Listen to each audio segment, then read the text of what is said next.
বাজার থেকে ধনেপাতা নিয়ে আসার পর কি পাতাগুলো বেশি দিন স্টোর করে রাখতে পারছো না, কিংবা এই পাতাগুলো হলুদ হয়ে যাচ্ছে আর তারপরে নষ্ট হয়ে যাচ্ছে?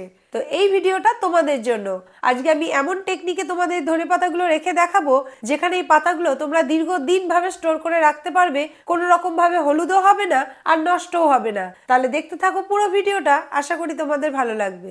ধনেপাতাগুলো স্টোর করে রাখার জন্য লাগবে এরকম একটা বোতল। তো আমি বোতলটা নিয়ে নিয়েছি আর এই যে লেবেলটা রয়েছে, লেবেলটাকে প্রথমে খুলে নেব। এবার বোতলটাকে আমি এই জায়গা থেকে কেটে নেব। বোতলটা কেটে নিয়েছি, এবার এর মধ্যে দিয়ে দেবো সামান্য পরিমাণ জল। দেখো বোতলটার আমি হাফ পরিমাণ জল দিয়ে দিয়েছি, পুরোটা কিন্তু ভর্তি করিনি। এবার লাগবে এরকম ধরনের একটা বড় কৌটো। দেখো আমি কৌটোটা দিয়ে কি করি। তো কৌটোটাকে প্রথমে খুলে নেব। এবার ঢাকনাটার উপরে এইটাকে আমি বসিয়ে দেবো। এবার নিয়ে নিয়েছি কিছু ফ্রেশ ধনেপাতা। এই ধনেপাতাটা যখন তোমরা বাজার থেকে কিনবে এরকম গোড়া সমেতই কিনবে। যদি গোড়াতে মাটি থাকে তাহলে সেটা ধুয়ে ভালো করে পরিষ্কার করে নেবে। তাতে করে কি হবে, ধনেপাতাটা অনেক দিন ভালো থাকবে। এবার করব কি, ধনেপাতাগুলো আমি এই জলটার মধ্যে বসিয়ে দেব। এবার নেব এই কৌটোটা আর কৌটোটাকে এর উপরে বসিয়ে দেব। এইভাবে বসিয়ে আর কৌটোটাকে আটকে দেব। কৌটোটাকে ভালো করে আটকে দিলাম আর এভাবেই আমি ফ্রিজে রেখে দেব।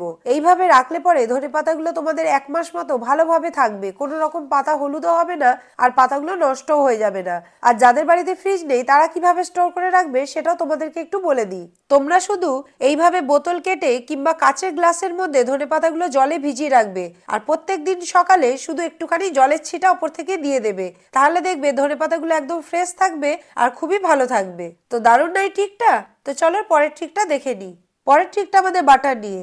বাটারটা ফ্রিজে রাখার পর সেটা ইটের মতো শক্ত হয়ে যায় আর বাটারটা শক্ত থাকার ফলে রুটি বা পাউরুটিতে মাখাতে গেলে সেটা ভালোভাবে লাগে না। তখন এটা আমরা আগুনের তাপে গলায় কিংবা ছুরি দিয়ে কেটে নিই। এতে করে আমাদের অনেকটা বাটারই নষ্ট হয়। আজ আমি তোমাদের এমন একটা ট্রিক শেখাবো যেখানে তোমাদের বাটারটা একটুকুও নষ্ট হবে না আর বেরিয়েও যাবে খুব তাড়াতাড়ি। এই ট্রিকটার জন্য লাগবে এরকম একটা ছাঁকনি।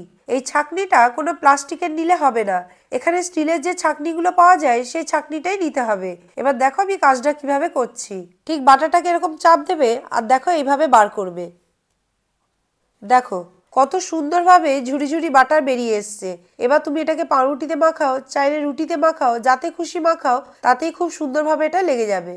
তোমরাও এইভাবে বাড়িতে এই ট্রিকটা ইউজ করে দেখতে পারো। এটা কিন্তু খুবই কাজে, কারণ সকালবেলা আমাদের প্রত্যেকেরই তাড়াহুড়ো থাকে আর বাচ্চাদের টিফিন বানিয়ে দিতে হয়, সেখানে কিন্তু এই ট্রিকটা খুবই কাজে আসবে।